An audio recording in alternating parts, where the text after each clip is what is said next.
Okay, good morning, Public Utilities Committee, Monday, February 13th, 23.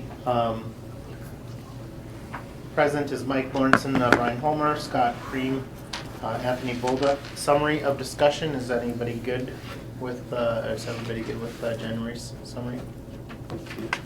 Good, good. Okay, we're gonna move on to water.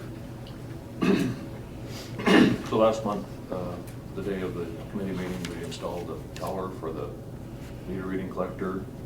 And Core and Main's been working with Census and A2S to get that propagated. So they've been up 3 times and I think they have it now. And today we will start installing some meters. We're able to acquire 5 called allies that also, besides the water reading, they'll do temperature and pressure. So we're gonna strategically place them around the system. We also acquired 2 boxes of radios, so this won't be integrated into the billing system. As of now, we'll just be able to monitor it until the larger deployment takes place. But we'll have a good start on it anyway, so.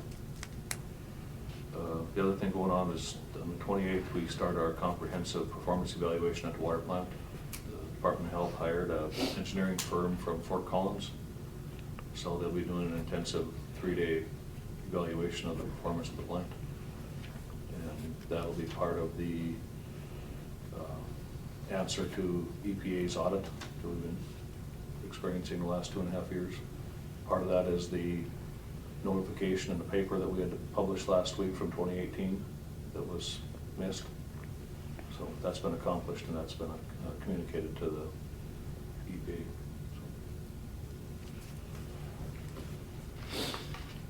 When you're saying you're installing radio towers or towers, the newer system does not run on the same tower, so, right? Correct.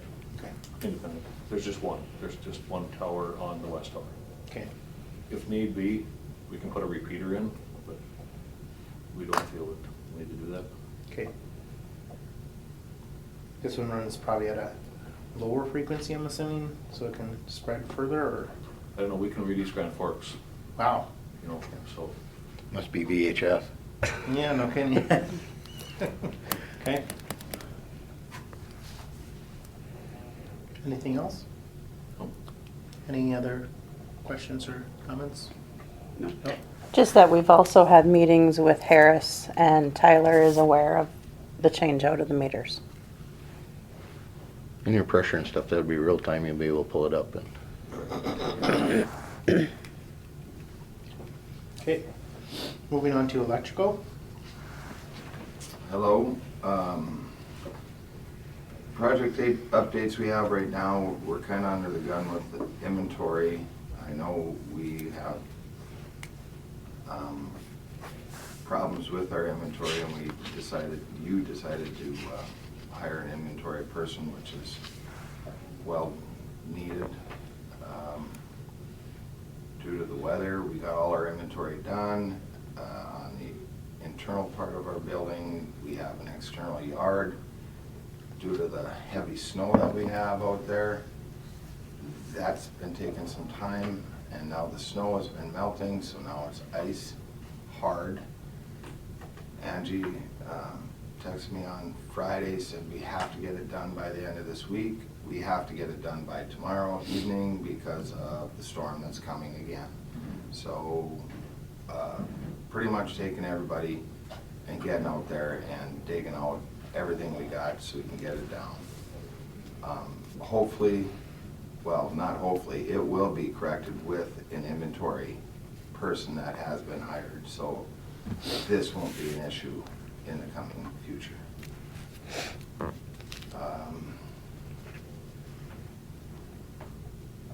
I see that we have here the appointment of advisors to the NNPA Board of Directors. Right, so the old RCA is in here from last year.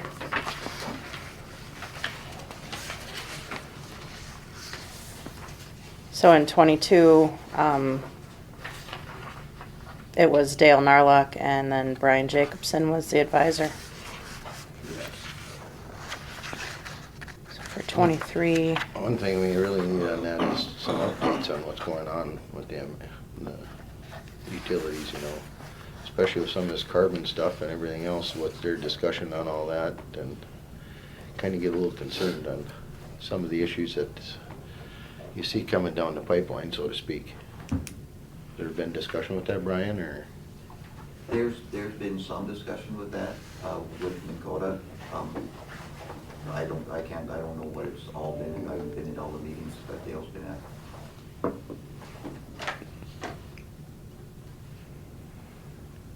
So, and they need the appointment to happen before March.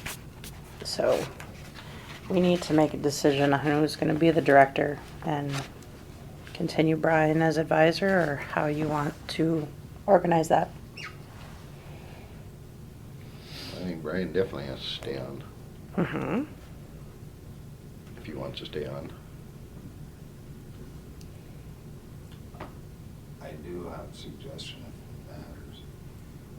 The board of directors are made up of people from all the towns that belong to NMPA, and they have advisors. Brian has been with it, well, actually the last year. I'm not really sure how many years he's done this now. Brian? Been pretty much there ever since Arlo left. I think The it pretty much electric- were appointed The under. electric department is kind of in a purgatory state, I call it. We don't have a superintendent, we have an interim. There's been a lot of discussion about that, and the timeline is by March. I don't know if you decide to hire Mr. Chase as the superintendent. I don't know if he would be able to come up to speed fast enough by March 1st. I mean, that's a lot to put on a guy if you hire me. I haven't been a part of that yet. My suggestion would be for Brian to move to the board of directors, and whomever becomes the superintendent should be the advisor to listen and learn. That's just my opinion. Just go back to Brian, who are all the other representations of all the other cities that are on board? Most of them. How are they set up? Most of them are, employees of the cities. There are a few. It's not a requirement to be an employee of the city for that. Most of them are in the utility, the superintendent's position, is who most of them are. And then the other one's always somebody in the electric too. Correct. There is like the person from Roseau. He isn't the electric department. He would be the like Andrew's position, sort of like City manager or Yeah. city clerk. Yeah, and there is people on there like that too. Majority of them would be from the electric department though. Should probably be a known expert. Then knows electricity. You're skilled in that? Yeah.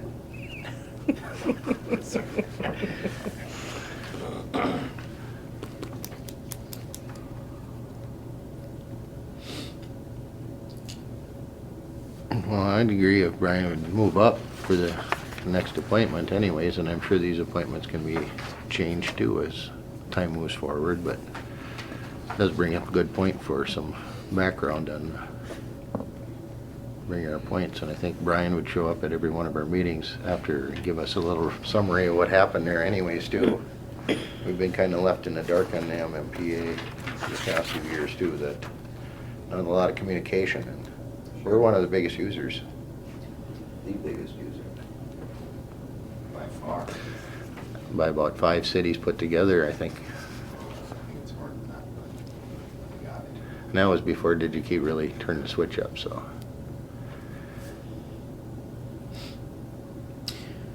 So I am good with that recommendation. I'm not sure. Scott or Anthony, you good with that?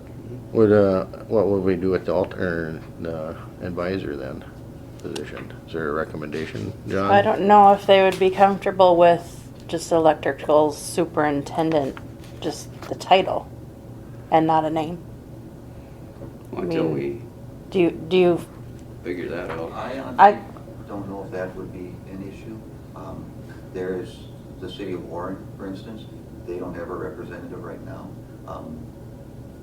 But I think everybody else, well, everybody has an advisor listed. I think the main thing is making sure your board of directors is there, because they're the ones that vote anyways. The advisors kind of sit in the back and just come up in discussion from time to time. Other than that, you're just there to listen anyways, right? Correct. We can interject, we can talk. That's what I mean, you can interject, but when it comes to a vote or anything, Correct.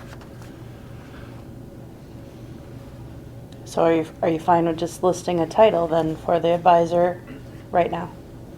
Right now, is there something we can reach out to verify that that's gonna be? I can. Okay. Yvonne sent this. It's just in order to get this approved, it would need to go on the February 21st council, so we can get her the paperwork before March. I would say check with her, and if there is no issues, go with that. If there is, then you're gonna have to reach out to each of us Okay. to let us know. Okay.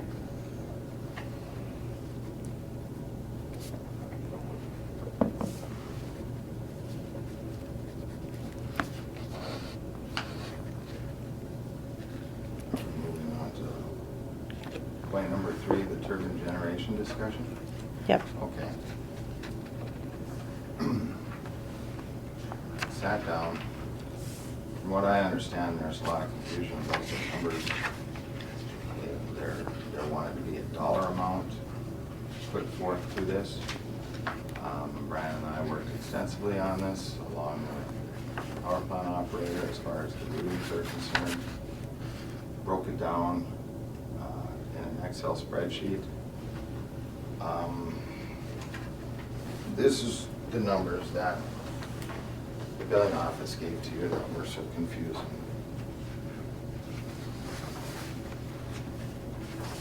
They're the exact same numbers that we've had. Thank you.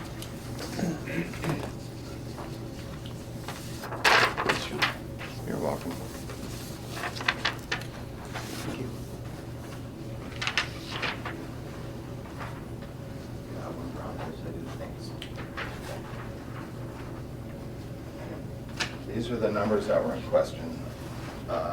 What does it actually do? I think we should start off with how to be able to put numbers to these kilowatt hours. We have to have an understanding how they get to it.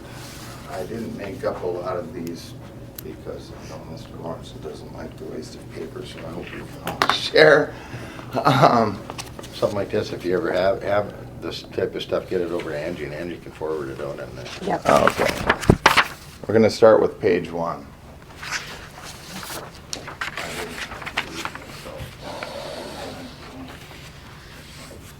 All right. How we buy our power from NMPA. Here, this is the contract we sign. It's the basic contract that they use to charge everyone in NMPA. Section 1(8)(a) is the rate schedule. This is how they determine what we pay per kilowatt hour. They start out with an energy charge. They have a winter demand, a summer demand. I'll explain those in depth a little bit, and a base demand. They also have a transmission charge, a transmission energy charge, and a substation charge with a substation demand.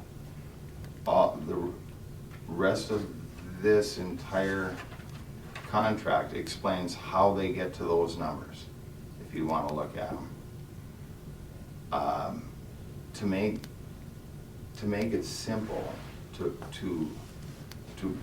bring it, it gets pretty complicated when you start with the generations and the generators and rates that they give certain people for having generators, i.e. DigiKey and those people.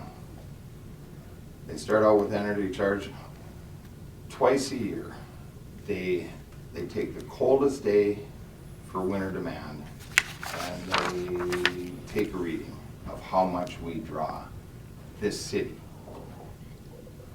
That number, they usually pick the coldest day because that's what they have to be able to supply this town. They also do that in the summer, and that demand is usually the hottest day. They do that in a July, August type. It depends on, there's somebody there watching all the time. They take that, the formula is on the next page of how their method 2 and 3 of how they charge for that. Of course, all the transmission charges. So when they take this reading in the summer, on the highest, they take that reading and that's billed for the entire year, every month. It's not just a one-time bill. They do that also with the winter and they average it out. So when you take all of these, I met with Daleen and Jasper over at NNPA. Brian was with. We got those numbers from what their actual spreadsheet of what they charged us. Now you might want to write this down. It's what they charged us per kilowatt is 0.07955. 0.0 what? 7955.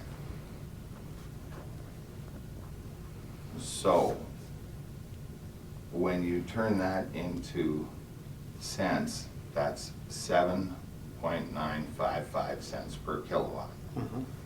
That's taking this formula, and that's what they charged us. It's on their spreadsheets. They also said if any one of you guys want to meet up with them and go through their spreadsheet to see why they charge, how they come to that number, they'd be more than willing to sit down and show all of you. That is the number they charged us for per kilowatt. Now, these numbers that you have on that first sheet I gave you are the turbines.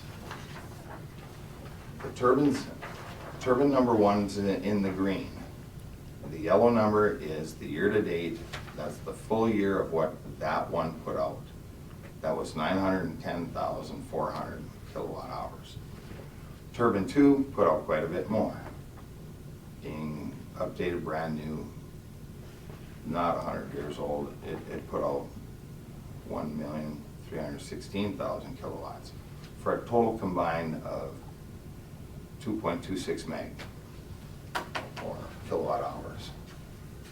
Simple math, you multiply that by that 0.07955, and you can do it on your calculators, but we did it here for you.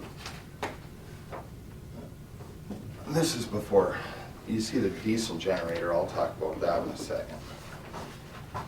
But when you do the math on what those turbines put out, these are the number amounts. There's a little extra on here, so if you just look in the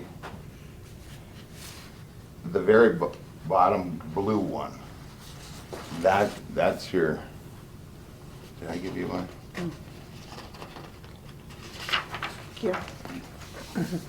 That is what the city of Thief River sold to TRF customers.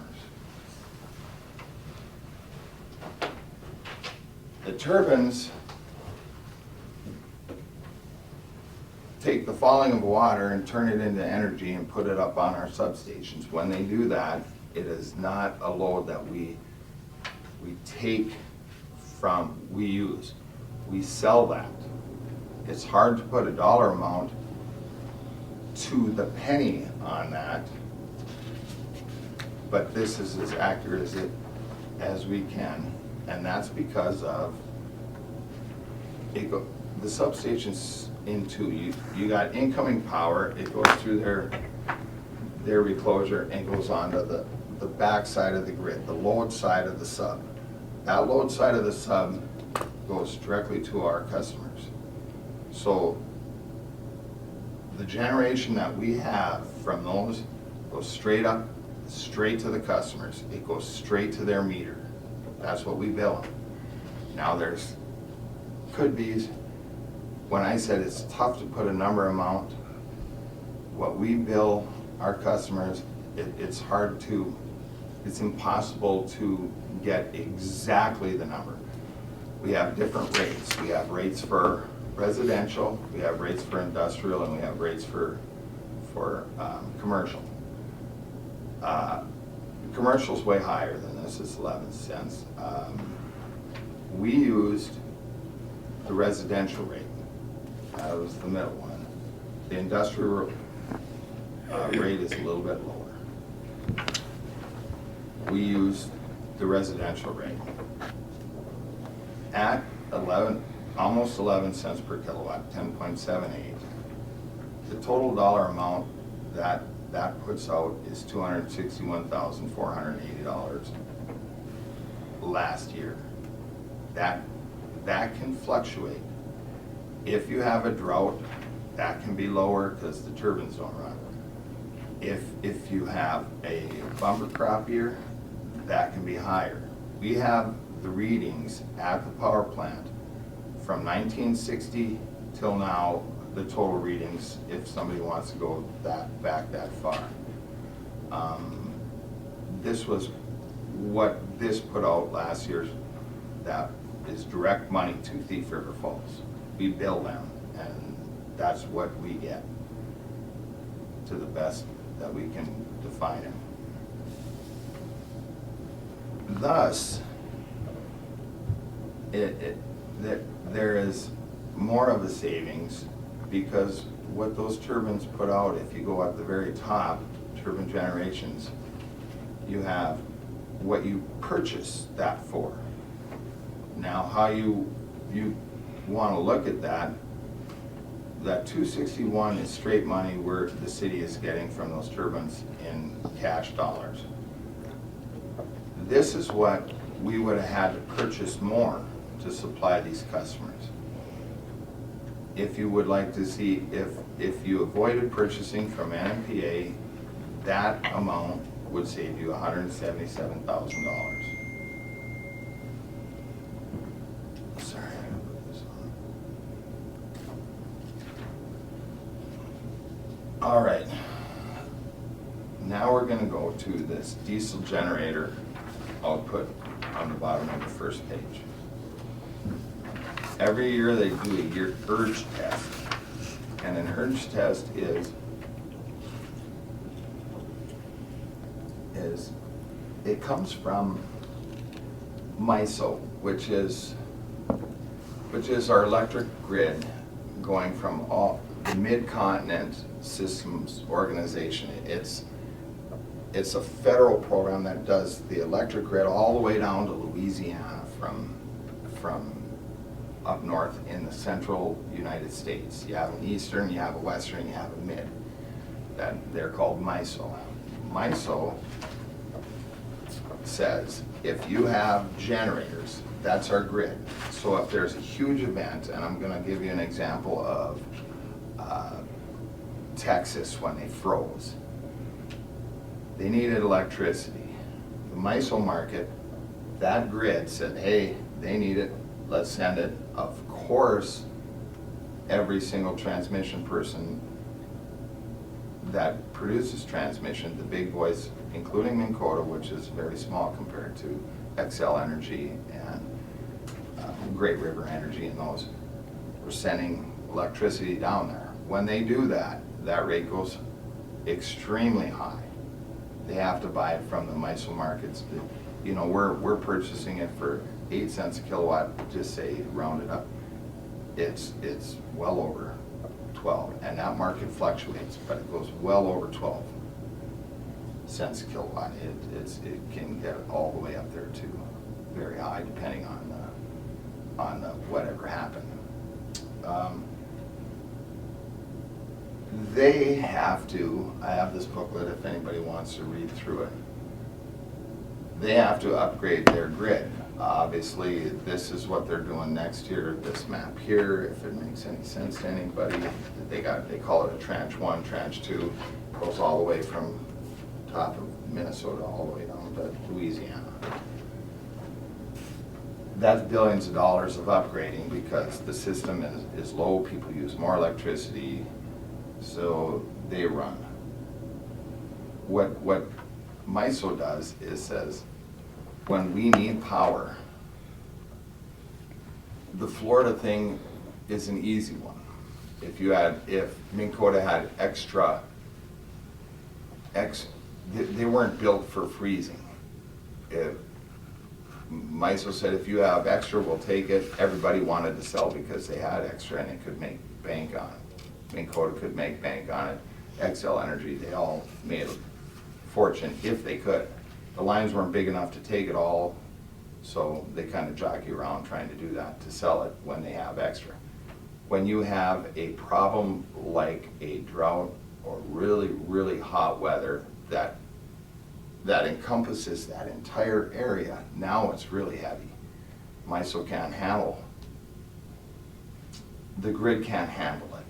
So what they say is, if we gotta redirect power to somewhere else and they're gonna buy it on their market price, we will give you money if you can shed load on your towns.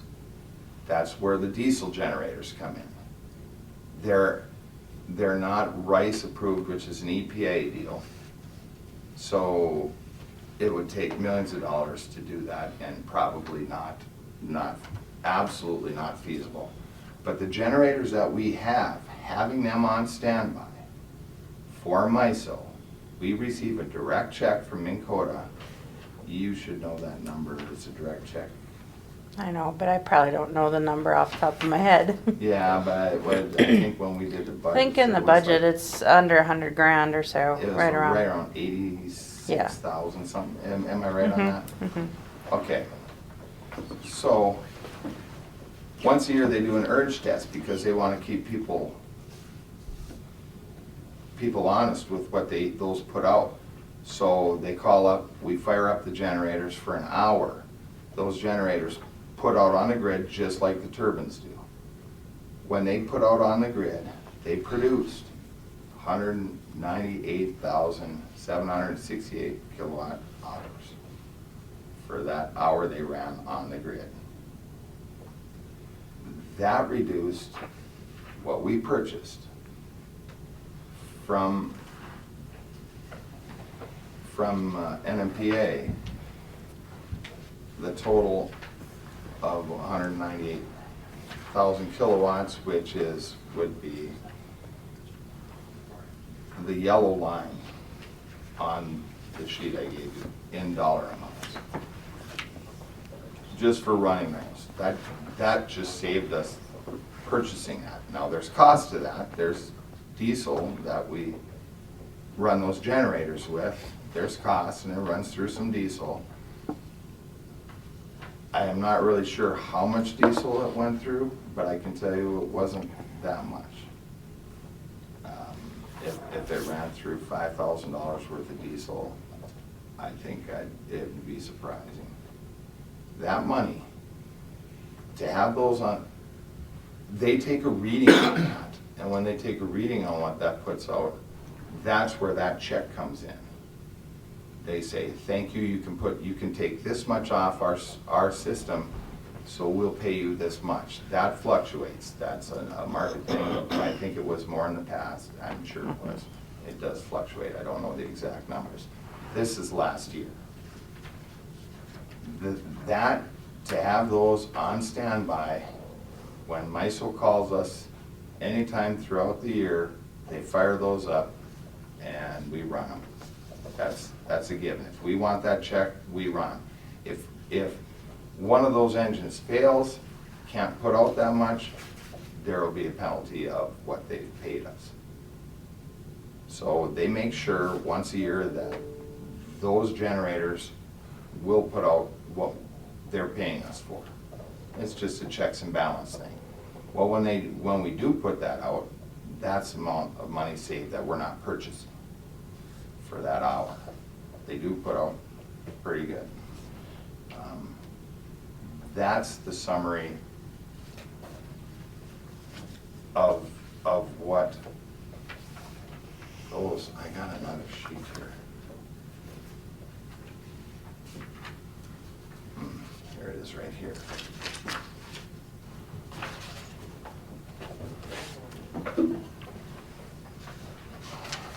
This is one more sheet that I'm hoping it's not confusing to you. I hope I'm keeping you guys. This sheet here is our wholesale power rate. What we purchased the power for. Remember when we talked about winter and summer demand? That is what our rates are figured out on.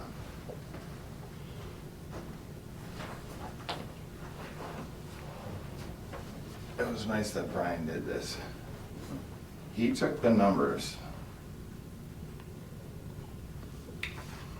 Oh, Brian, do you want to explain this one here? So the top part of that, in your sheet, your book that you have that says the NMPA power rate, if you look on the last pages of the appendix there, it says what our summer demand was, what our winter demand was, transmission charge, substation demand. It also tells you how much we have to pay per kW for that. So our winter demand was 19 meg on the system.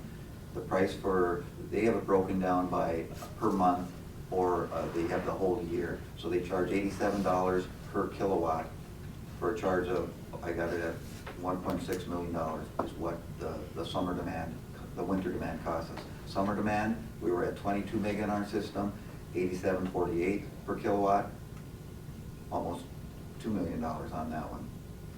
Transmission charges was 21,000 kW. Some substation demand 28 kW. With those dollar amounts, that's what that figures. I believe these numbers are hard numbers, going by the contract that you have in front of you, with the numbers versus what the charges are, is about $4 million worth. Now look on the bottom side of this one,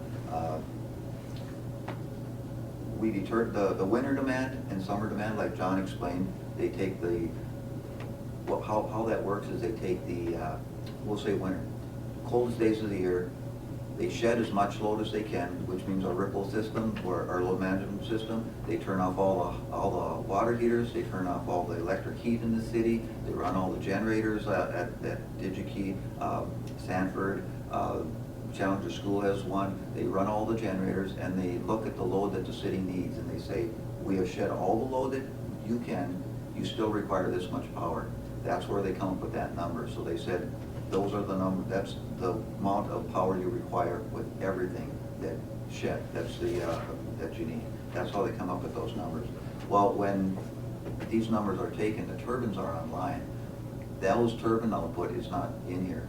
So the bottom side of this is sort of fictional numbers. It's not, I don't know how much output the turbines were putting online during the billing peak back in, this is from the April 1st up to 22 to April 1st of 23.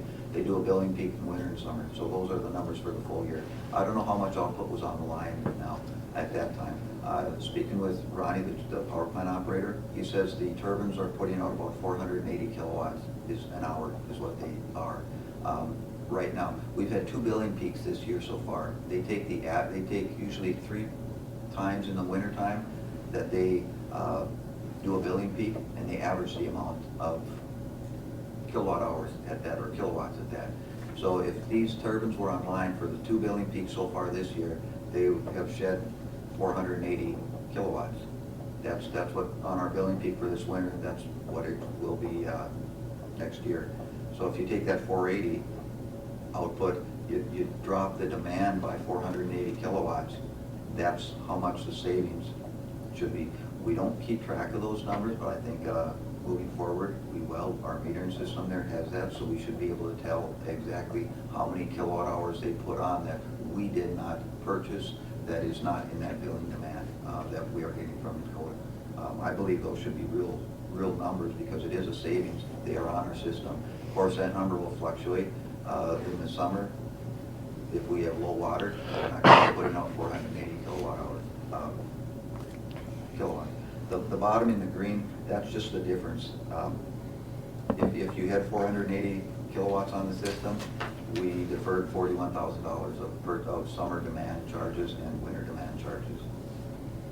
Transmission charges are lower by that 480, substation demand. There's other charges in there too that I'm not factoring in here too, so the savings will be a little bit more.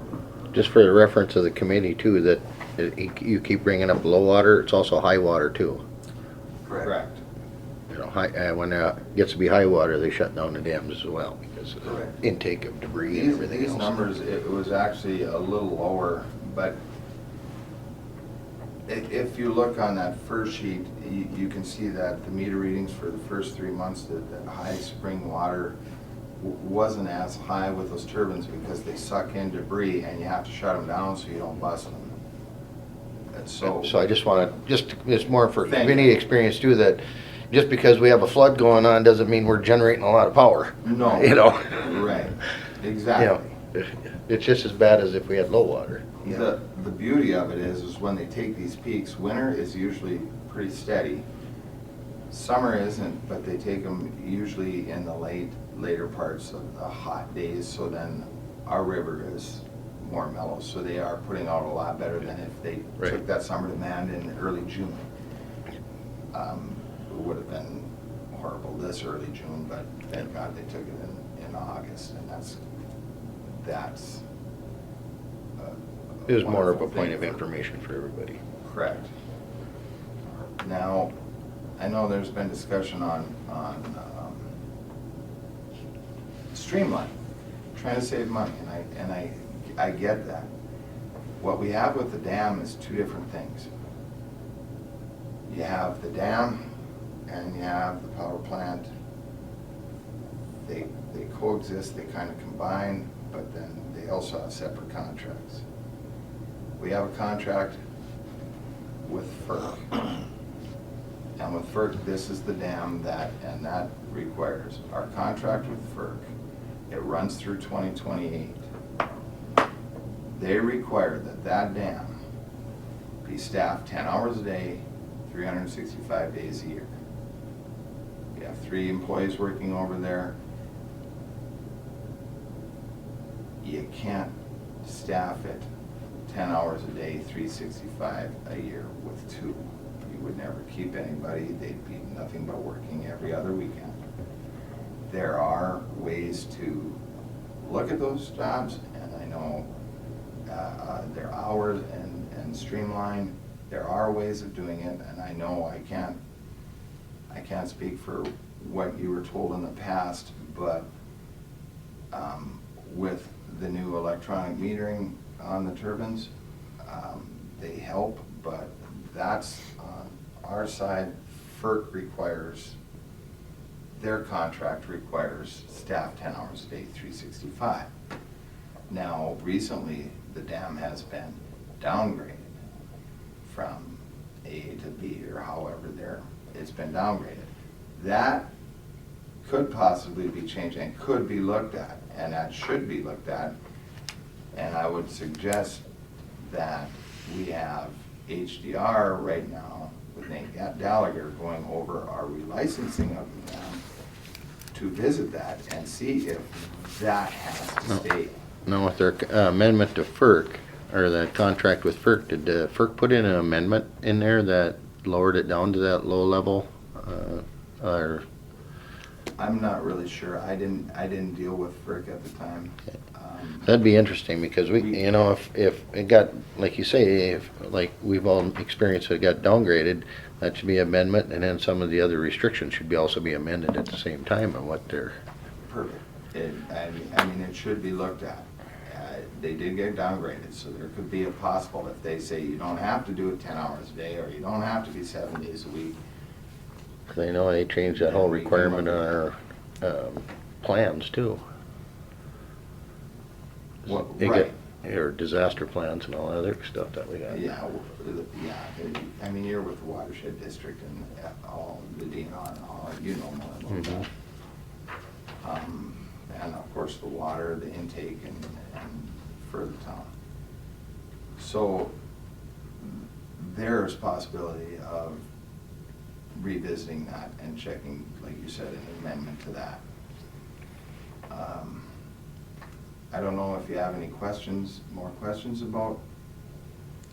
Right now, I think the committee's got more information than we've had in 7 years. No, you explained this very well. Well, it gets very complicated, especially when you get into the summer demands and the winter demands. It gets worse complicated when you get into the generator. Because the generators, you know, obviously they say, hey, you need to shut load, you get a better rate. Now things start moving, and that's what that contract with NMPA and their lawyers figure out for us, because it gets very complicated. They work in the best interest of the city because they're part of us. It's like a co-op with these other towns. Now, our rates are gonna change. They're gonna be different than what they charge Argyle or Warren, because we're a different town. We, as you said, we surpass, if you go towards the back of that, like 18, you can see how much more we take than the other towns, and that's, Thief River's been fortunate to grow like they have. I don't know what more you want. No, I think on this the is, information of the turbines. I think for right now, I think this is, correct me if I'm wrong, Mr. Chair, but I think this is what we were kind of looking for, a summary of how this is charged out and what we're billed, and at least now we can turn around and look at what, we see what our income is, now we can look at our expenses and liabilities and everything else along with that as a numbers game and do some stuff on it and make some decisions and stuff I too. hope this is helpful. Very. So you I did, wish we you know, you would've had did get information in 20 with similar, not with, the combined with the engine stuff. Dale did use a little bit different numbers. He actually used rate C1 and didn't provide any cost savings on the NMPA side. So, I And mean, the rates he weren't gave explained from like 14 this to either. 19. Well, I know there was probably a mistrust, because if numbers don't match, these numbers match. We went through them 3 times. We actually spent some time this weekend on them. Mike, I was just gonna say that this is really helpful. I wish we would have this before the. recognize Brian. Pardon? Want to recognize Brian? Oh, yes, sorry. I just would like to point out one thing. I see on my sheet, the output of the generator, I got 2 headings wrong. On the very last column, I got total KW, it should have been KWH. On the bottom, I have KWH, but should have been KWH up there. Also on turbine 1, year-to-date output says KW, should have been KWH. Just want to point out, I see I missed that, so. Okay. Thank you.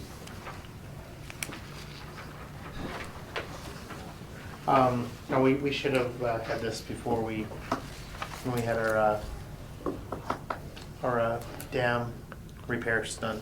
This would have been really, really good information to have.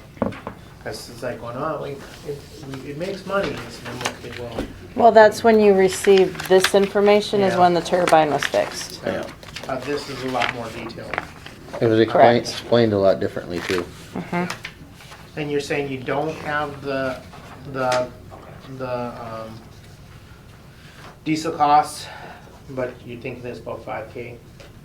Yeah, I mean, I'm just guesstimating. I don't think we have a gauge right on Yeah. the diesel. I'm sure there's records of how many gallons per hour them Yeah. damn things They, burn. they have to report them every year. We have a But you diesel wouldn't- inventory. I can get those exact numbers from Ronnie. Yep. But council members, remember, we just can't fire these up at any given time either, because they're not certified through EPA and stuff, and in order to get them certified is They're- millions. There is another factor on that. We can't fire these generators up and peak. We can't shed. We can't peak shave. That would be a absolute no-no with the contracts and Well, myself. basically, my understanding is it's for emergency use only. Is that, Absolutely emergency. Only governed by MISO. yeah, We can't just fire them, we gotta get a call from MISO to fire those up. right. And they have done that, Okay. and we have done that. I think, what was the most recent again? Ronnie had said they had to come in and fire them up for. They were on standby this So- fall. I know, but I So don't know here's what- one for you. Can we take an individual generator, one of them individual diesels, hook it up so when we have some kind of catastrophic failure in town, we can keep our infrastructure going.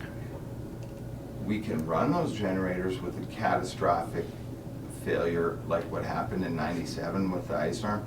Well, I'm just saying it doesn't even take, I'm saying something, could be man-made, something, generator, let's say somebody, a generator blew up like we had the downtown out of power and they needed to reroute stuff and do all this stuff and it's gonna take, you know, there's terrorism that's happened where they've blown out substations and stuff, you know. Is there a way that we can make sure that our infrastructure, our water, sewer plants and stuff have power by switching one of them generators to utilize for standby power? Because they're big generators, you know, and here we got some other ones we're buying. We bought one that one time, I think it was $50K or whatever it was to purchase it. They're big generators, but what they do is they put out primary voltage. It's not like a generator that you have at your house or the generators that are at these businesses that put out usable power. If Wayne and I had, he come over last week and we discussed of how to get the high service pump. Yeah, it catastrophic failures for the city of like incoming, but if we had something go up, no, because we can't put, if you have a high voltage, say, disaster, catch on fire, we got a disaster over here, some terrorist did something, you can't put power to it. You wouldn't be able to because that's wrecked. You know, you just couldn't. It wouldn't hold. It wouldn't work. Catastrophic failures like an ice storm, yes, and we have done that. It was a long time ago. They don't happen very often, but yes, you could. But for the most part, they're not to be used unless. So basically, them diesels provide direct voltage rather than usable voltage. They So provide. it's an amped up voltage that has to go through a station in order to come out to be utilized in a hair dryer. Yes. And you know, like the power we get from Minn Kota that comes in on our lines, that's Yep. primary voltage is 7200, 12470 phase to phase. These put out 4160 phase to phase, goes through a step-up transformer right outside our substation that goes back up onto the grid at 12470. So it steps it up to put it out as a usable voltage on the primary side. It doesn't do usable house or business voltages. Okay. Though that power that goes out goes to our transformers that do that.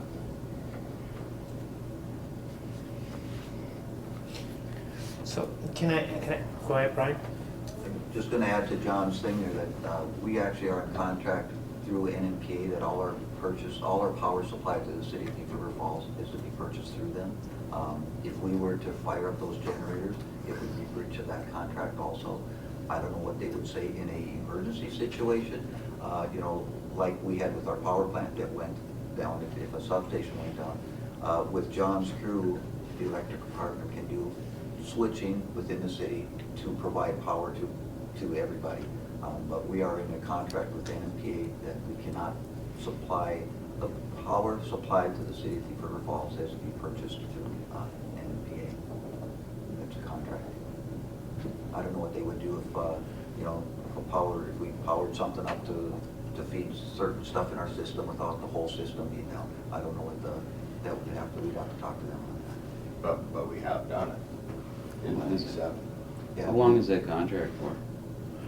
Yeah, and maybe we'll just take note and check into it, but I could see that, you know, every time I look at it from the federal, the state to the local level, our infrastructure is gonna overrule anything else, especially when it comes to public health and water.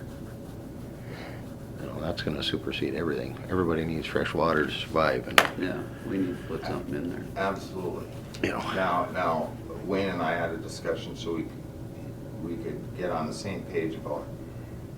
He was told, and that, oh, we got new lines over there, we can just get you power anytime you want. It wasn't explained right to them. I explained it, I think we come to a agreement on, or a good understanding on how that works as far as water over at the water plant. So it's just one of the redundancy things I sit back and I'm more worried about than anything, because I understand Wayne needs to have water flow at a continual basis, otherwise things go bad over there too. Well, so again, like John said, the information's been in the dark. And I don't know what the truth is and what actually can be done, but I need backup power at the high service, at the very least. I think their building, where the servers are, should have a generator. I think this building should have a generator. That's the command post if something goes wrong. And I've said it a long time ago. Right, but I mean, I think we should seriously look at those three areas anyway. Pretty critical, you know. We've got standby generators for our lift stations, and our smallest one, And our do you- electrician's converted, so we can start that in the building to power up our building to get our generators out. Otherwise, we were stuck, you know, trying to manually open those commercial doors, and it took a long time to do that. So that was a pretty easy fix for that, because we already have the generator. Once we got the rest of the standbys outside, then it didn't matter, we can close the doors and go. But I can't do that with Wayne, I have a question for you on your water plant. That, I don't know your building, but that generator that you have inside that you said you can fire up to get the doors open, does that run the controls for like your high service pumps? It just, you know, it was a standby, run some lights, and it's for the scrubber, the plumbing scrubber, so. Okay, so when you're in a situation where power is out to the plant, to that high service pump, that's at a different site than where the controls are to know what's in that tower, correct? Well, the controls come from the tower, telling what's in there. I So guess there's backup power, you know, at the controls there, and hopefully that matters. There is. Yeah. Okay, that's what I needed to know as far as the generator is concerned. Nothing's fast, you know, there's a concern of, like what happened when Minn Kota's reclosure went this, and they're still working on it with their engineers. I mean, there's a problem there that they have, it's working now. Power was out. We couldn't put power back on until we knew what was going on. Now, when it comes to residential, you just work. I conveyed to Wayne, and he knows now, that if you call, we have another substation, Morris Owen, that is open right by the Hughes transformers. If you see, there's an open there. If he gets worried about the levels of the water tower, by far, one phone call, there will be 2 linemen over there to switch those.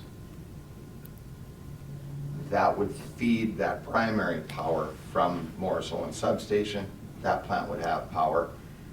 Supersedes everything else, like you said.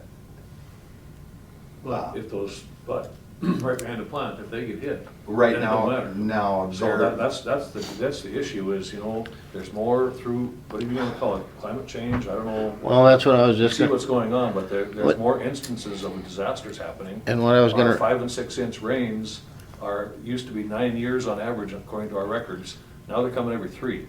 That's a Well, bad situation for our there's a- lift stations. And if that thing is toasted behind the water plant, it don't matter where the main feed's getting fed from, so.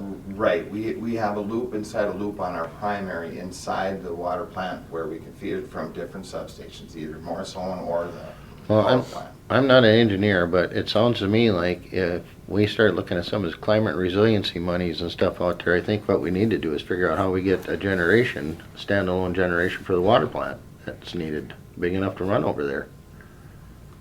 And that's, you know, with the automatic switching evaluation by LS Electric is who rebuilt the turbines. They're doing evaluation on the lift station 9 and 7 backup generator to do that. So if the power goes out, it starts automatically. Right now, we have to go manually switch. started, so. I'm thinking we should be looking for some generation systems for backups. How big of a generator does each of those need? Well, that's the thing, each individual, so Okay. that would have to be sized. Yeah. But every time I brought this up, they said, why would you do that? We got a power plant. So, you know, John said, we do, but here's the deal, Yeah. you know? No. If you have a standalone generator, that automatically comes on, that's, for the most part, probably will never run. But it's there. They take some maintenance. There would have to be a schedule that would have to run those and make sure everything Yeah, I know. runs and We had them for our guard buildings, you know, our Yeah, National Guard yeah. buildings, and we ran them, I think, monthly. Yeah, So- so we have people that we have in town too now. But by able to, for the most part, we can get primary power to the transformers at the substation, or at the water plant extremely quick. I'm not sure how fast that service pump goes, but we can get primary power. We've had in the past, somebody come around the backside of Hugo's and smoke that one elbow cabinet, which took it out. That takes longer to fix, like I explained to Wayne. Or we've had transformers catching fire, we've had them fail. They're a long ways out, you can't order them, it takes time to get guys over there, to get them off, get them safe, get them in. I don't know how long that takes, so the water side of it, the service is, it could take days to get those fixed, and if that's the case, then it would be your decision if you want the generators purchased. Ryan, you had your hand raised, you have, I was gonna just clarify a little bit with Wayne. I think what John was asking about for power there is the controls in the power plant. Are they fed off that generator? Because you can put power to the high service pump, but you gotta have some control somewhere to turn them on and off. So the control you're in there would have to be powered up by your generator. Right, but, you know, the readings come from, But the controls to start and stop those pumps are from within your building. well, I don't know. Yeah. I mean, I'm not an electrician, that's why we're trying to figure this out, but. Right. You know, the more we talk about this, I don't see any other way of, by not having a standby, Yep. just for that. You know, we can go a couple days Yeah. without producing water and be okay, but the high service can't do that. The high service can. Well, but depends on what people are using, it's no different electricity, depends on what your demand is at the Right. time, but, See you how know, if fast we had a it's draining. situation, we could call our large business and say, okay, shut down. Gotcha. We got issues, but if there was a situation where we couldn't get for 3 days, now we gotta have a backup plan so we can start the generator at the power plant to feed, like you did in 97, where the hospital, us, Right, are on a deal. But I mean, there you've got a day or two to right. figure it out, as long as you have a plan in place, but. do we have any, I mean, something like this would scream to say a grant or something like that, to say you have a potential risk of infrastructure being down. I would say we should explore all options. At least, yeah, look into it. See if there's anything. I'm gonna go back here, because I'll be honest, you guys are really losing me. I'm just like, okay, so all power needs to be bought through this particular area, but yet we run generators all the time. So you guys already said, Sanford ran generators, Challenger ran generators, DigiKey's running generators. Okay, well, that's not being ran through there, right? Yeah, but that, I mean, if you had an emergency, you're not gonna worry about a contract with NPA saying, oh gee, we're supposed to buy from them if we can't power the plant. Well, I mean, If we can't power the plant, we gotta run a generator. Outside of that, I'm just saying, when you do your peaks and they turn on their generators, well, it's not being. So that is those generators are running, not because we're asking to them, but Minn Kota through NMPA that's part of the load management program that NMPA has with Minn Kota. Okay. They're the ones that are determining And- when we run. And why can they run their generators but we cannot? I mean, I get it, the age of our generators and because they're diesel and the EPA's like There's a being lot a of, turd. most of those generators, they can be for peak shaving, but they have needs to be met too, just like John was explaining with the emissions. Digi-Key has a problem with, they have 3 generators at Digi-Key. Just this year, one of old their generators, they actually took 2 of them out of service because they do not meet the emission standards, and to upgrade them is gonna cost lots of money. Yep. So we took one of their generators and we had to put them on a different rate because they no longer well run. When we have a billing peak, they're not running anymore. The other generator, Digi-Key, they have a portable generator. So that one meets it, I believe, so they're running that one. So 2 out of 3, Digi-Key's 3 generators are not running during peaks. One of them is off the rate that they're on, and the other one, they have a portable run. But that is, they still have requirements to meet on the diesel generators with the emissions people. Yep. But they're running them because Minnesota through NMPA is requiring them to run. They really don't have a choice. They get the rate that they're on that says, when we ask you to run your generators, you run them. If you don't, they're gonna get billed a demand charge just like everybody else. Got it. And their rate is obviously less than the average because of having that capability. Yep. That's And new That's generation. a different thing than generating your own power. Yeah. I mean, that's what you're talking about, the contract. I mean, we wouldn't generate, it's not efficient to run the diesels to try to save money. No, I mean, no. So that's not a worry, I mean. for Yeah, absolutely not. Emergency, that has nothing to do with the. Right NFPA now, by contract. just Saying we having wouldn't allow them, that because- having them sit there is bringing us in just under $100,000 just to have them ready for MISO and. That's like for me to go buy a generator and power my house instead of buying it from the Right. city, and it ain't cost effective at all. But I do think that, I mean, I don't know if you can, if you have any resources to explore grants or put something in budget to say, let's get They something. are, and you just gotta start, Mike, because, but it goes back to, they boast about all this money available, they make it so freaking miserable. I know. Try to get your hands on it. We applied for a climate resiliency grant through MPCA for Chiefs Cooley. Chief did a nice job of writing, but, so it was, it's not for meat and potato stuff, it's for feel-good stuff. If you Yeah. can write a really fancy thing that sounds good, like a rain garden or something that's probably not all that efficient, Mhm. you're gonna get it. But you can't give up, you gotta keep telling your story. It's like our river intake. It's a big story, but I mean, Who'd you have write your grant? If you did the we usually grant try to writer? get one of the guys from Soil and Water and one guy from Watershed, Okay. just because it's kind of in their wheelhouse, they know.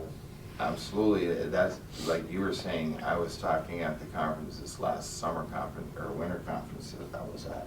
There was some storm damage done at one of these cities, and they tried to go, they went through with their administrator to get grant monies, and we were just having dinner talking about it, and he said, our administrator finally hung up on the guy. After, trying to get this money, they make it miserable as all hell. It's tough.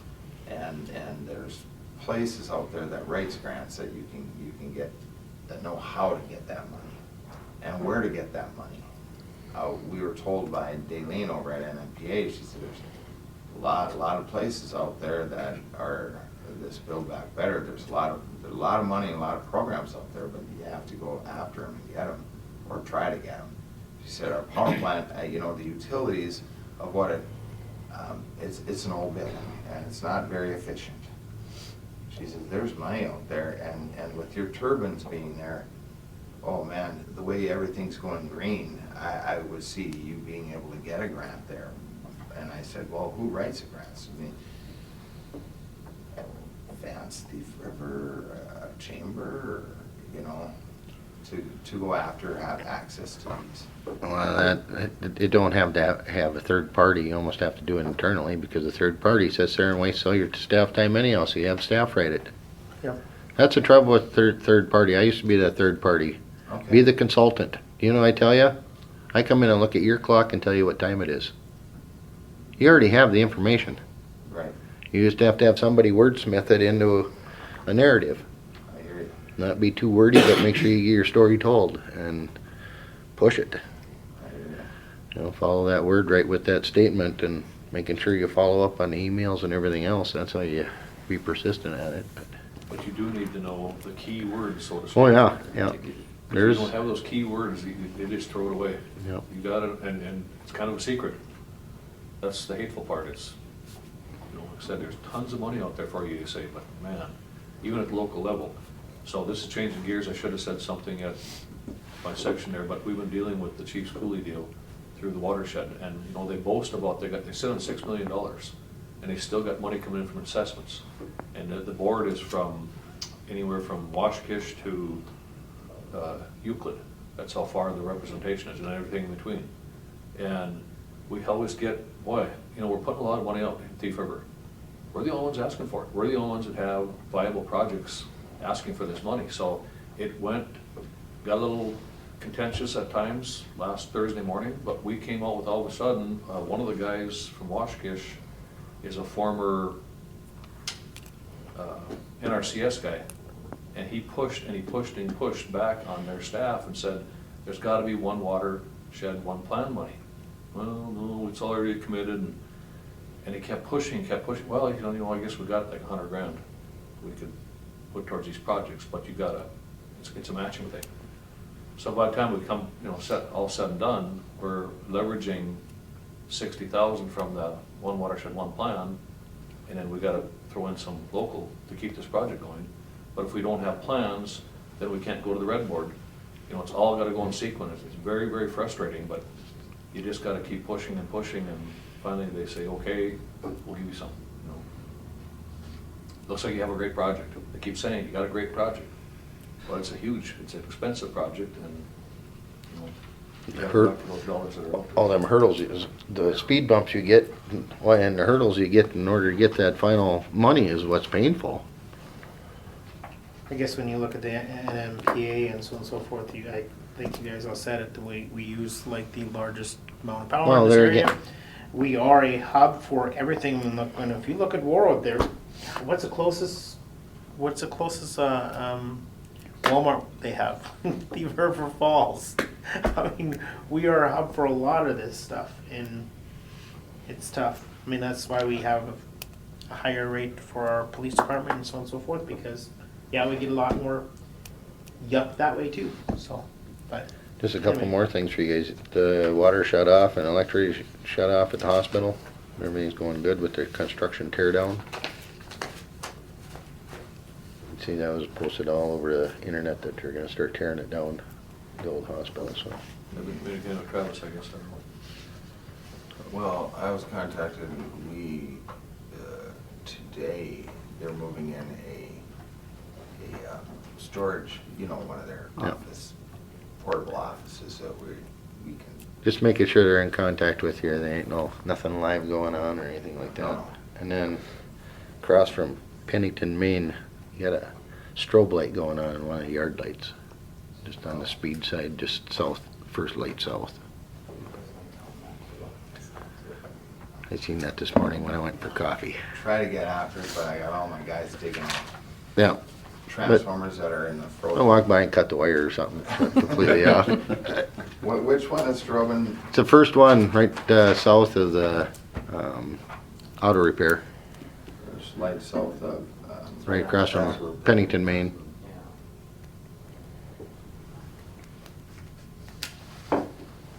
Anything else on electrical? Anthony, Scott? You good? Mayor?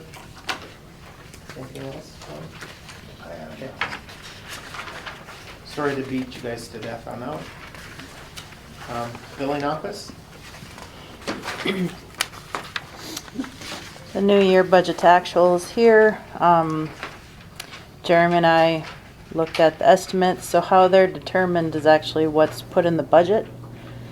And then based off what was collected or spent the year before.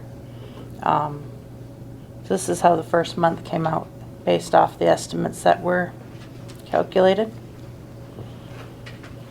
The purchase power, why are we so, I mean, is it just because we didn't expect it to be as warm as it was, or what?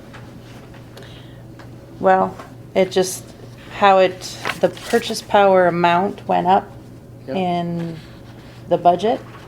So to try to spread over that increased cost, and based off the year before, it was determined that we would expect to purchase, 14.3 million.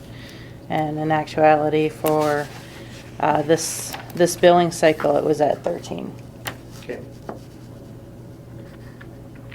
So whether it was a little warmer and didn't need as much heat, lots of variables when trying to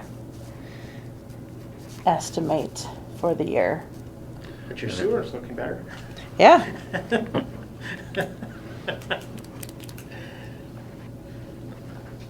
Okay, So, any questions? Good. Good?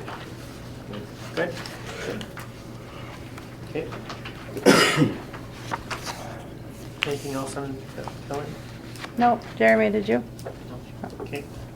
Move on to IT. Yeah, well, basically, I brought up pretty much everything that I had to say at the committee of the whole, so it kind of helps line us with some of those cybersecurity projects for the year, I guess. And I don't know if anybody has any questions on that. I'm bringing it to admin committee to hopefully get some RCAs for council, so.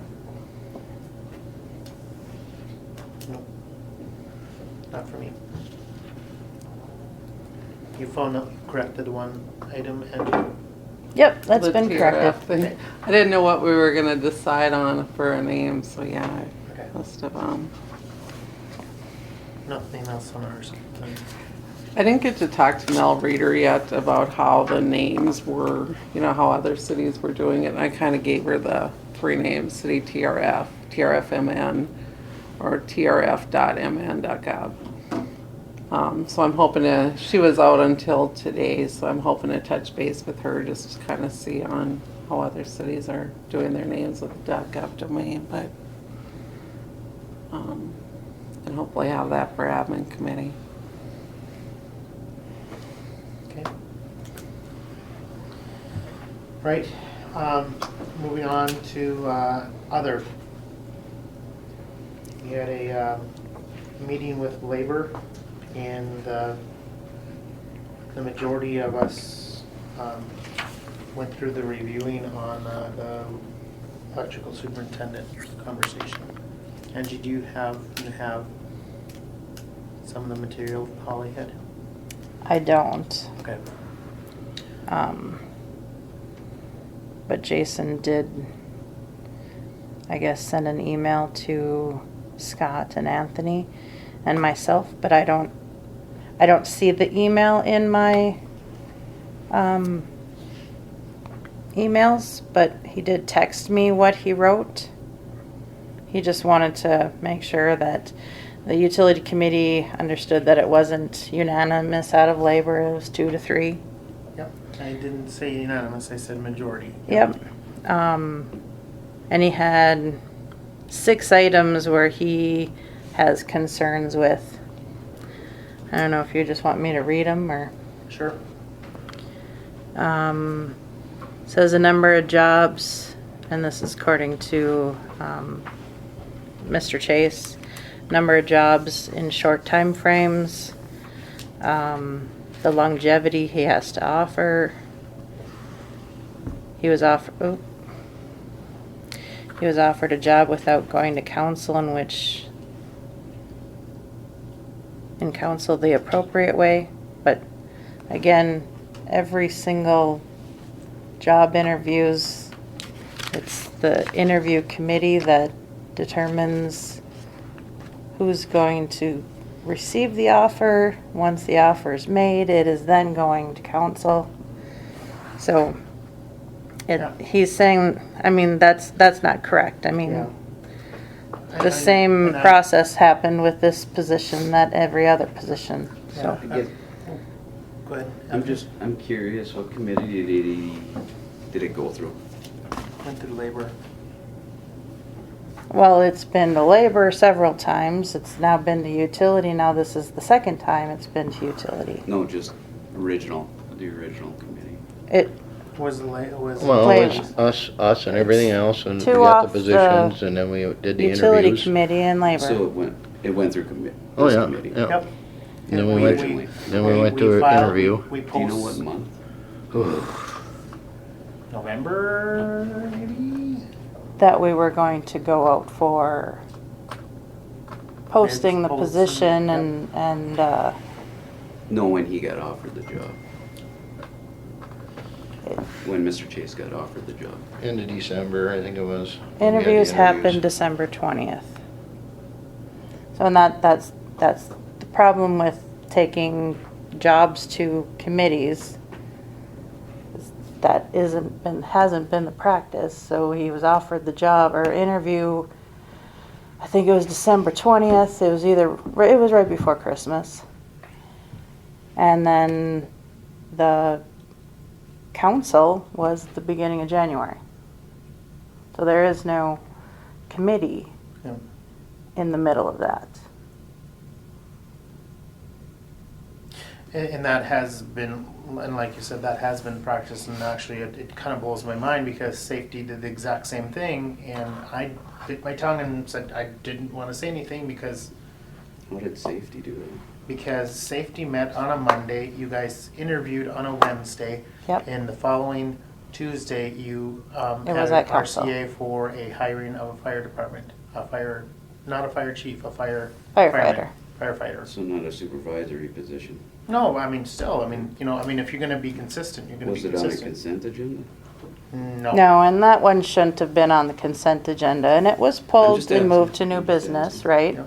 So anytime an item is pulled from consent and moved to new business, it's like a new business item, No, I understand. Yep. But I mean, it was on the consent agenda. That and it shouldn't wasn't, shouldn't have And been. actually, from the labor committee and those who interviewed, none of us said, put it on the consent agenda. No. We didn't. It I never just said he didn't. did. But I'm just saying, we, Can I interject a little bit? yep, Council policy, and I don't know who's in charge of council policy, but council policy was all hires come to council, period. If we're I hiring you, understand. you be here as the potential employee. That went away. So, I mean, Yeah. you talk about consistency, there's a lot of things that, Yeah, and I've only been on this thing for 2 years. I know, I'm just saying, not everything has been, council makes a policy and it doesn't. Well, I just wanted to make sure which committee it was. Right, no, I understand exactly what you're saying, Anthony, but where did that go away? I mean, oh, I can't make it. Well, guess, you want the job? The policy is, you're here to meet the council and meet the public. Mhm. You're a public employee. And that went away. I mean, nobody requires that anymore, so I don't know where that went either. But that was policy, and that was kind of a big deal, a fist pounder on the table. Yeah. These new employees need to be here. I guess I would, the same case of like selling, city property and so on and so forth. I do struggle with that one, because honestly, unless I was offered the job, I would not necessarily want to let my current employer know that, hey, I'm seeking to be hired at a different place, or I could be. But the there would problem be is, Mike, the retaliation. agenda comes out on Thursday. So, Yeah. and social media, if somebody sees your name, boom, everybody's gonna know. Yep. So, you can only keep so much of that private, Well, like I say, if, Till you yeah. can't. So his fourth item, he states that most of his references are personal or very old references. Some of the stuff the labor has requested of him is to provide additional references, and that was had. And he did turn in additional references, and they were discussed. 5, city employee of 26 years, is in the department as interim, has been doing the job for 8 to 9 months. Don't feel we need to be in a rush and take only other option. Can be put back out for advertising. How many- And Oh, excuse me. How many jobs has this Mr. Chase had? I've heard 12 and 15 years. I've just heard sporadic. I don't know the honest answer to this question. did you count them? I didn't I count didn't them. count them. I remember some of them were for 5 years, some were 3 years, some of the, you know, he went overseas That's for a 7. year or two, do some contract work, and, you know, there was one for 7 years, Yeah. and, That was a hard one, is when we work with Bar Engineering and you're contracting, yep, you're gonna have, your resume is gonna look pretty choppy. His 6th item here is, if so highly qualified and sought after, and we are such a dysfunctional council, like one called us, why could this guy not pull his application after all this crap? Oh, that also is a red flag to me. So Can I interject that's, one more thing? yep, So that the guy was that's- his. The guy that's making all these points and says we need to work as a council, who's going rogue? Who's calling Delray? Who's calling the state of Minnesota? Who's calling League of Minnesota Cities on their own? That shouldn't happen as a council member. You work as a council if that's what you're complaining about. So if you want information, you have a city administrator to gather that. And you're not asking for her opinion, you get a written opinion from who you're asking from. You don't go running around rogue, picking up information on your own. So Well- that's just as, Mr. Johnson, I'm gonna echo that because honestly, I didn't even get the email and I'm the chair of the committee. Of this committee. I didn't even get the email. well, that's what I'm from- saying, I mean. You know, and I if you're being commented consistent, back that's to my him, point that's with all this. like- If you're being consistent, if you want information, you got a city administrator Yeah. that's getting paid to do these things, and you shouldn't have to worry about her opinion. You ask for something specific, if you want it from the Secretary of State, if you want it from Delray Sparby, whatever, and it should be shared with all the council, not just an individual, so that's wrong as well. Communication is huge, there's been a lack of communication in this place terribly. But there's gotta be proper channels of how you do that.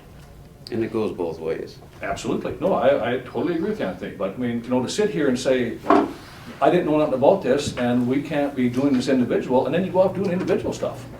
That's not right. No. It's not. You have an administrator. And We all work for the council, so the council, as a group, says, this is what we want you to do, or Yeah. consensus anyway, I guess, that Yeah. committee, it's not the entire council. But Right. if your committee says, get this information to us and share it with us so we can make an informed decision. Yeah. That's why I'm asking questions. Absolutely.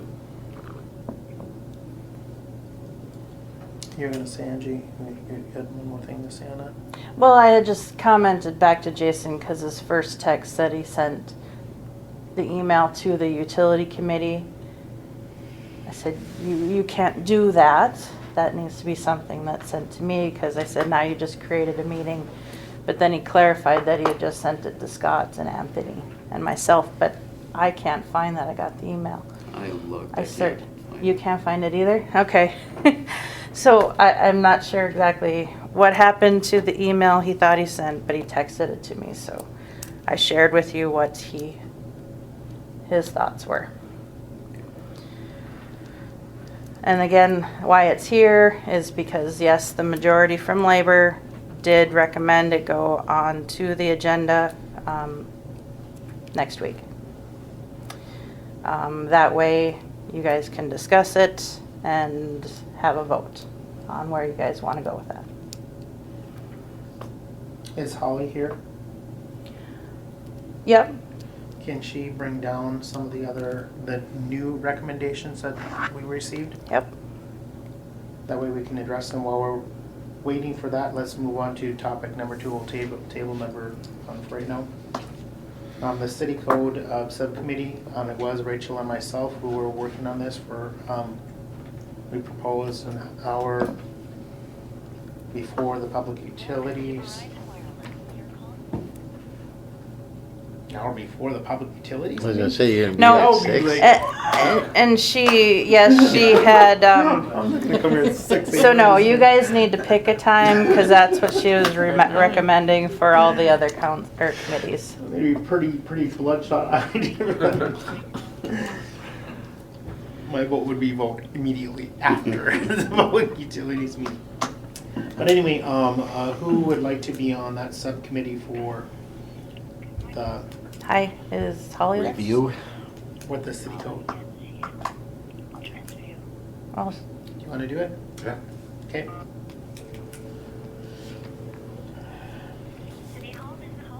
hi. Hi, this is Angie. Can you bring down the folder on Dan? Thanks. Bye. So with that, we'll move Oops. forward Oh, with don't eat. letting Renee know that Scott and myself will be doing it Yes. 1 hour after, immediately following the public. Immediate utilities. following this? Yes. Okay. So, Scott. And basically, in a nutshell, Scott, is what we're doing is we're going over the city code. There's a few lines of verbiage that need to be definitely cleaned up from old, like super old stuff, or I don't want to say ordinances, but certain They just had certain the areas where we meetings like with all the this needs to be employees done at the within end so of many last week, days, so and once you know they that was like get that old school together, we'll have a process we meeting. used to do, and now we're changing stuff, and we need to review it. So, and more on that, but in the utilities section needs, and you can get my, drastically changed because it's talking division, it's talking, I think their section doesn't even have water separated out. It's, I think that was the newest, actually, the most Yeah. updated was water. But a lot of it. well, and I think it's in like the section in, say, the numbers, but there's no write-up. And yeah, it's listed, but it's not in the detail. And that's what we're struggling with, going, there's no write-up. Top section of it, top section on this page here is the first initial, not feedback, but references that were pulled. When that happened, we actually went out back to him and actually said we need additional references that are more current and more based on the job role. Because a good example would be the top one here. This individual was an individual that he went to school with, and he used him as a reference. Well, that's great, but that has nothing to do with your job that is like 20 years later. You know what I mean? Yeah. So I'll give you a moment to read some of this. So if I was gonna hire you, Mike, I know you worked in other places, and I called your previous employer, would your previous employer ever give you for reference? You almost have to get personal references. Mm-hmm.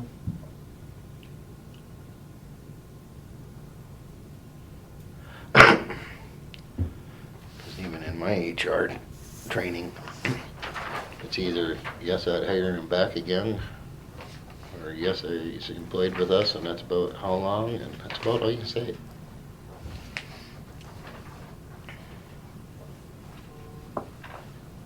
And like me, it just baffles me because I've had 2 jobs in the last 30 years, so, you know, I mean, I would say, yep, I have had only a few jobs as well, but we live in northern Minnesota, and that's a huge difference. If I take a look at some of my employees that I've hired from down south, I'll be lucky if I get 5 years out of them.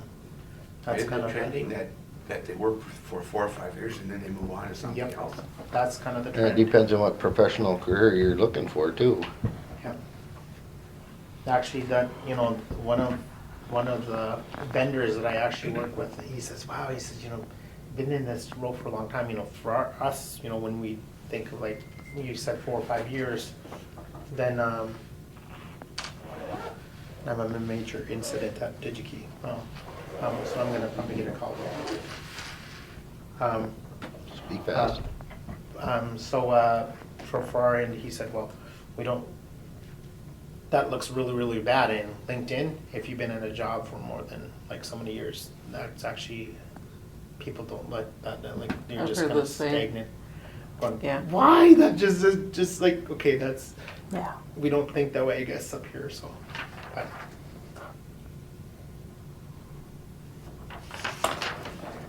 Anyway, I have to put these back in their personal file, so do you have any, unless you've done reading it? yep. Okay. Thank you.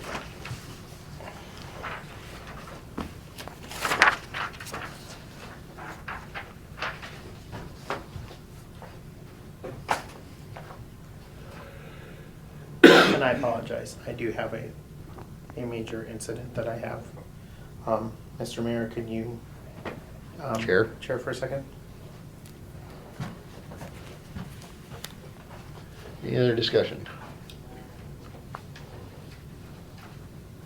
Comments or concerns, and you can address?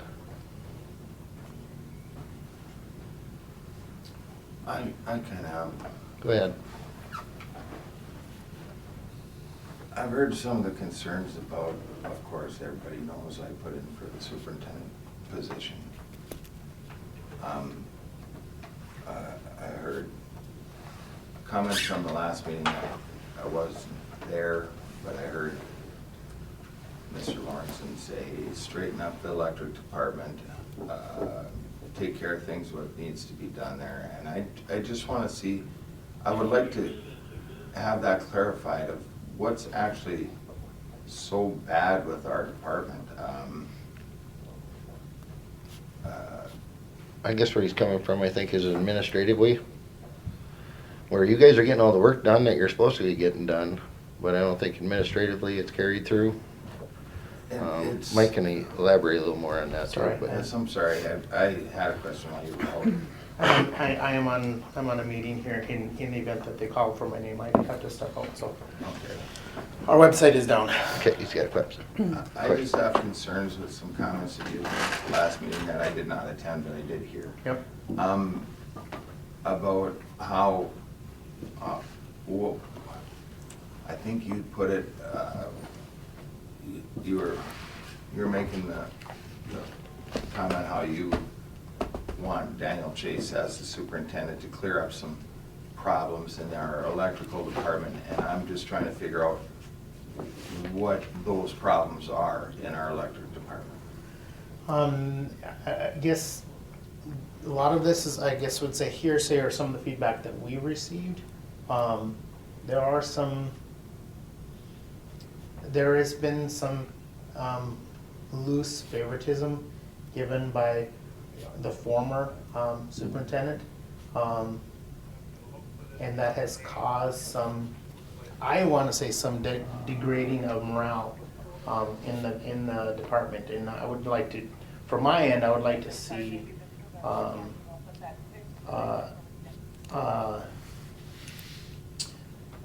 sorry, I'm trying to not focus on that. I'd like to see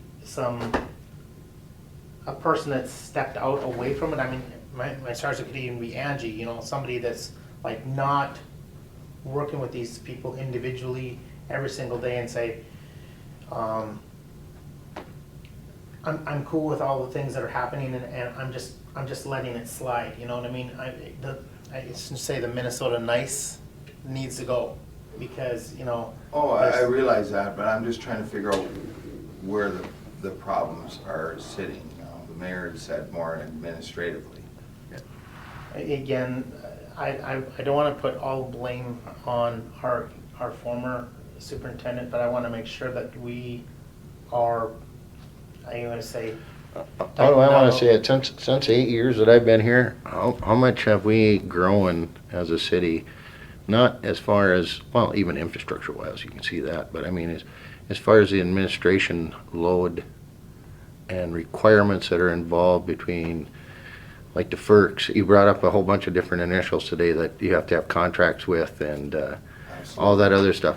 There's a whole separation away from that. And not saying that you ain't the person for that, John, and you're one of the people that get the work done. And I hate to see that gap in there too, where, you know what, you are the middleman, you are the one that gets the work done. You're the, how do I want to say it? You're the operations portion of it.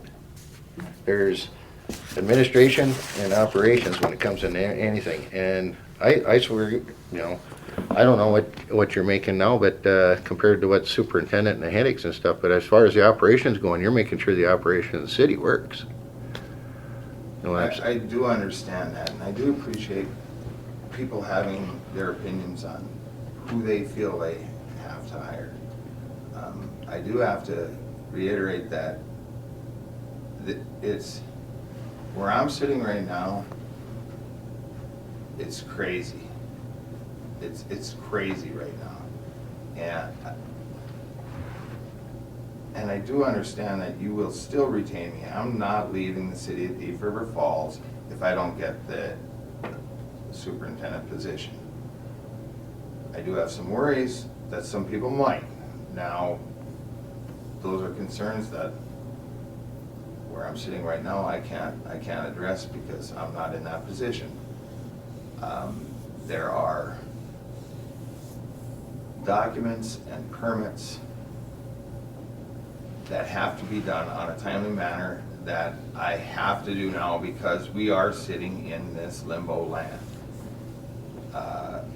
I'm doing them for less than I did last year, more or less.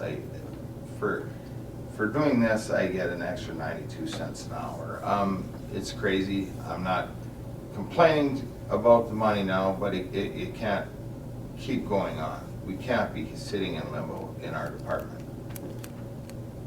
Now, I don't know how the vote's gonna go. That's totally up to you guys. And I respect anybody's opinion on who they feel.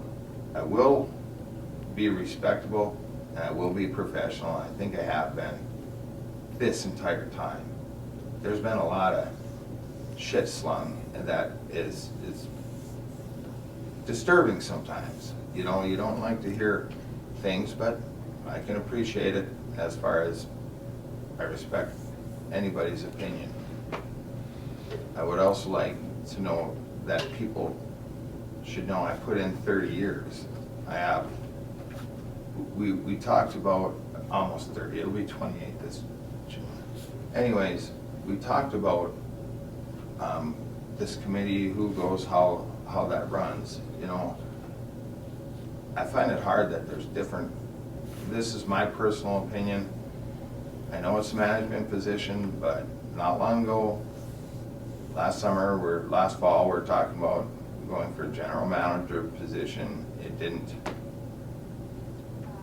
That position is a mass position, did not go out to the public. It was internal, which is perfectly under the rules that are correct. Unfortunately, it didn't work out for Wayne, and then that was done. It was taken off the boards. When the superintendent's position comes out, still a mass position, it's immediately put out to the public, not internal. Now, that's perfectly understandable too. It's under the right rules. It's a management position. It just seems there's different rules for different people, and I just wanted to say that. Other than that, I'm here, I'm still in. If I don't get it, that's fine. I'm professional. I know most of everyone's, by listening, everybody's where they're headed towards, and that's all I have to say. So one other thing on a dysfunctional, this is dysfunctional. This should not have to be happening. He's doing reports that, should I or shouldn't I? Because at the December meeting, he figured he was done. It's horrible. This has been since June, and there's no end in sight. We don't know what's gonna happen on Tuesday. Horrible. And there's absolutely no direction, so. Here's the other I don't problem. know what this council expects, but this is not the right way, and no communication with the people that are here, and you bet, you will go on and be professional, John, but to say that it doesn't bother you, that's not being human truthful. being. So, well, exactly, that's what I'm getting at, and and to have something still way up in the air, and to have Arstead say, well, we're okay, what are we in a hurry for? We got an interim. Wow. You're not dealing with this day to day. You have no clue what happens in that department and what's expected, you know, at the end of the year, at the first part of the year. It's rotten what John's going through, so. Nobody on this side knows what's going on that side. Well, right, but I mean, but the council controls it. And there's no leadership, there's no direction on this is how we're gonna go. It's just infighting, and I mean, that department is the one that's taking the shorts. Yeah, they're suffering right now. It's not right. No.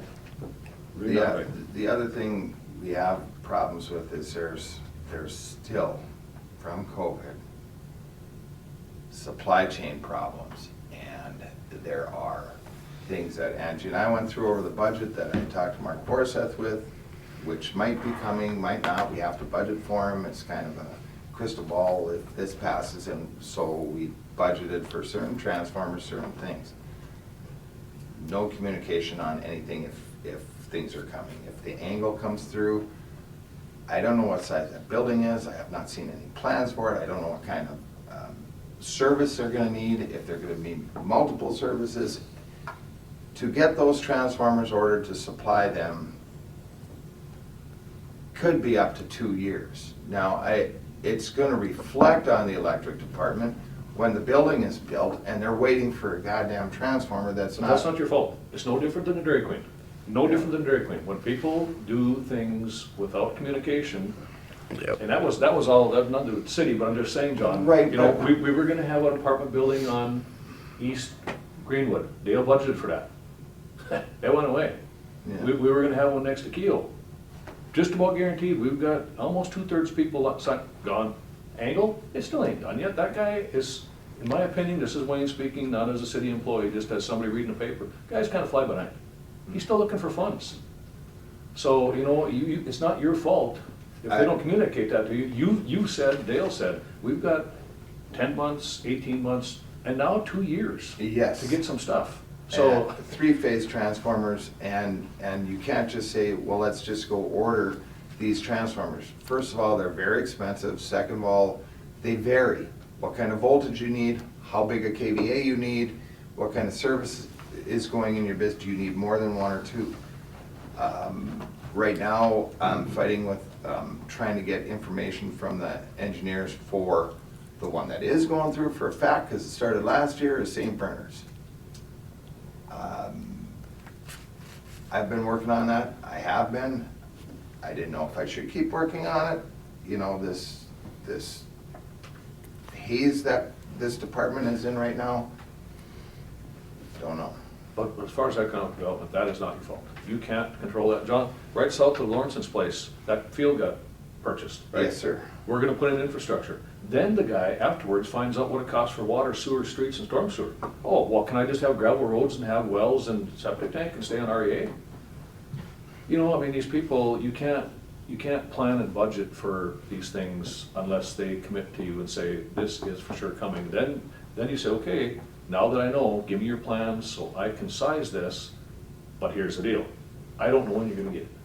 So you can put in a bunch of stuff, but you're probably gonna put a generator in there to run your things because I can't serve you.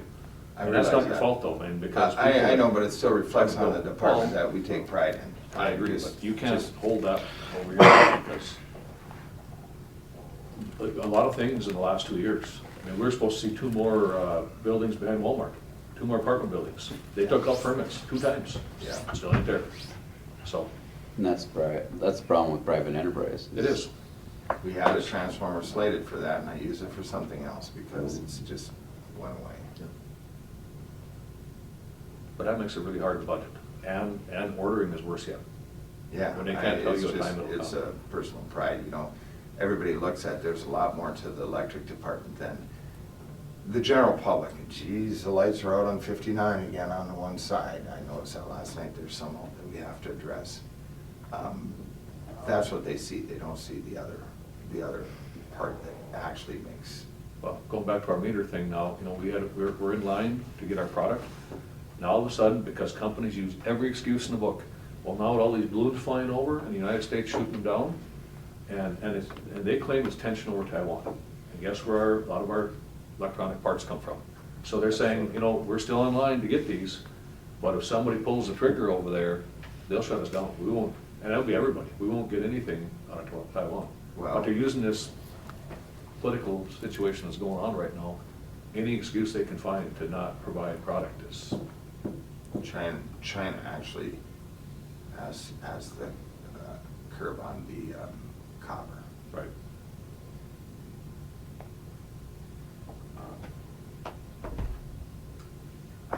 So anyway, going forward, I hope whoever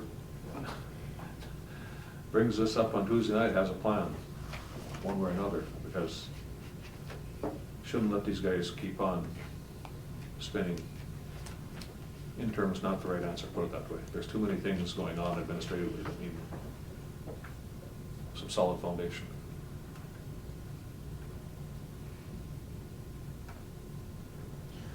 I would agree. I mean, that we can't continually have you try and burn the candle at both ends of the stick.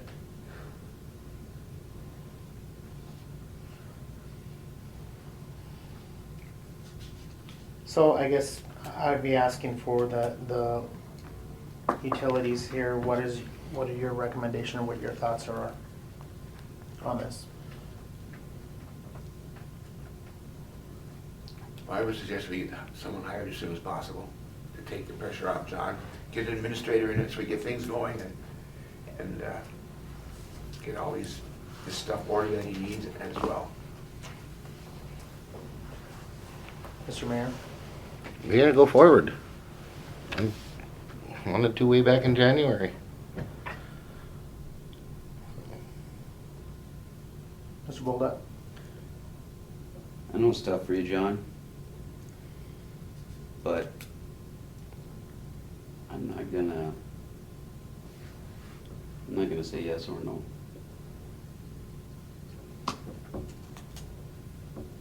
Going forward with it.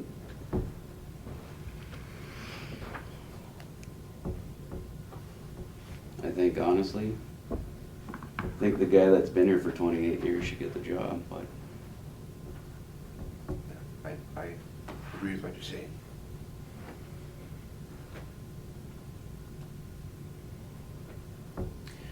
That being said, if we were to say no to, So, I just wanna make a comment too, though, from now on, do we second guess everybody that's on the interview process, no matter if it's myself or Anthony or anybody else, on a recommendation moving forward too? Did you get the additional references that you asked for from this person? Yes, Yep, they that were was- on the bottom that of the was on the page bottom, that was handed out. Request to go to the. well, you've got 3 out of 4. I mean, Yeah. you can go forward.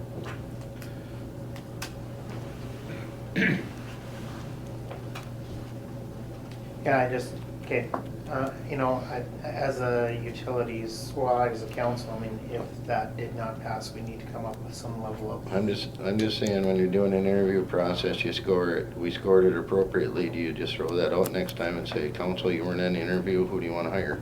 I wasn't on the interview, so I mean. I'm just saying, that's what I'm saying, no, do we just not, we've taken advice from other people that have been on interviews all the way through. I've never been on every interview that we've ever hired. I'm just explaining it my way. That's all I'm saying.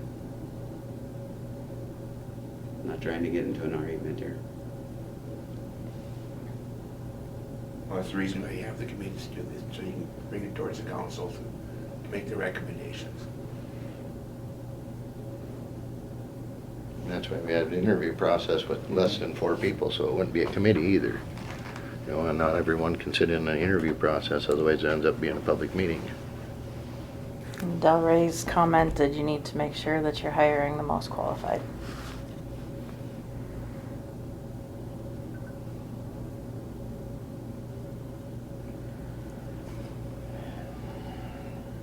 so when we're saying a hiring of a new person, you asking to move forward with, Get like Mr. Mayor said, get the ball rolling so we get this decided.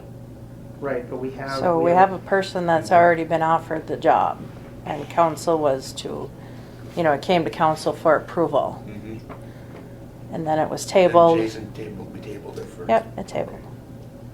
Are you Whether- comfortable? Everything what the proper procedure was followed wasn't as far as how it went. I thought Jason was more upset with the process than he was with who was getting the job.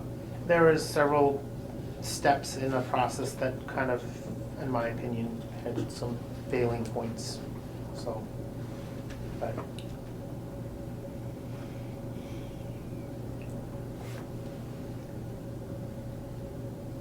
I think from, whether it be from admin or from waiver or whatever, else, I mean, it's a learning lesson. We can say, okay, fine, when we hire at that particular level, do we go outside of our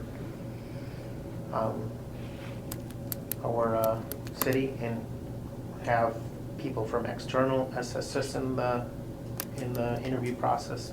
You know what I mean? We did that for the. Well, we can do that. We did that for the chief, right? But there again, we gotta be consistent. Yeah.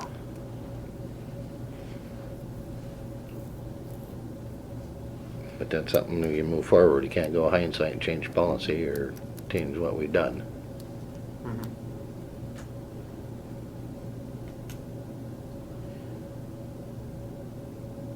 So do we feel in, I shouldn't say not in agreement, because you already made your comment that you would, neither for or against, but do we feel good in moving forward with this, to an RCA? At least if it goes to council for an RCA, you guys can do a roll call vote and see where it lies. Are you comfortable with that? Mayor, are you comfortable? You comfortable going to RCS? Okay, go with RCA then. Anything else for the good of the committee here? I have one question regarding all the grants. Does the city have a person that writes grants, or does each individual person write the grants? Mark Borseth has been instrumental in writing the majority of the grants, correct me if I'm wrong, Mayor. Yeah, he rates most of them, but right now with the IIJ, whatever, and the Better Building Back America money that's out there, the League of Minnesota Cities looking at ways that they can have a clearinghouse, because there just is so many grants out there, and how do you follow them, and what department goes to where, and all this other stuff. So I know there's some work with the league on trying to create that website there's rumor and stuff of, because like I say, there's just grants upon grants upon grants upon grants, but which ones are eligible for your city, and you know, things like that, you know. But And the problem is if you get too many individuals doing it, if they don't know what they're applying for, it may be 50% grant. Yep. And you may get it. It's like, oh crap. yeah, you put This in, is not what I was yeah, thinking, put in for a right? $15 million grant, you get 50% of it, now you're stuck with it, and you don't Yeah. have the other 7.5 million. You know, so you really gotta bring some of this stuff forward to council and stuff, say, do we have the 20% or whatever percentage of non-federal money? That's a big key word there, non-federal money, but you better have your ducks in a row, and you know, what other pots of money that are out there that you can probably fill up that 20% with. Because they're not always that good if Free money doesn't necessarily mean free. mm, I mean, you look at the Ralph Engelstad Arena, yay, we get it, that, but it's costs us, what, nearly $1.5 million a year just to take care of that building. And we only get, what, $900,000 in revenue on it, so that's a huge impact to this rest of the community.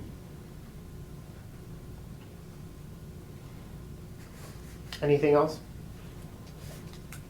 I don't have any. We are adjourned. Apologize for the interruption.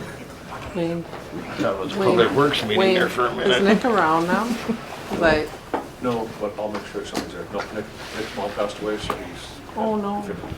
Oh, sorry to hear But that. he'll be back tomorrow, but yeah, we'll Wait. make sure that, So we have, because I lined up a new computer for him, so I'm gonna be bringing that over, but I just need, you know, like somebody that can connect into the VPN and stuff so we can test all that.